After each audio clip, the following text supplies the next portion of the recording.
Hello friends, আজ আমরা daily use spoken English word পড়বো। তো চলো শুরু করা যাক।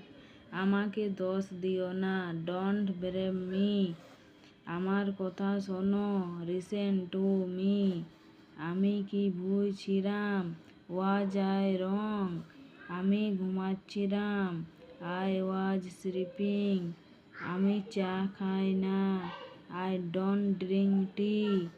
আমি বাড়ি যাচ্ছি, আই এম গোয়িং হোম।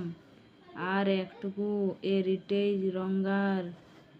এখান থেকে কিনুন, বাই ফ্রম হিয়ার। এগুলি সব তুমি করেছো, ইট ও ইউর ডুইং।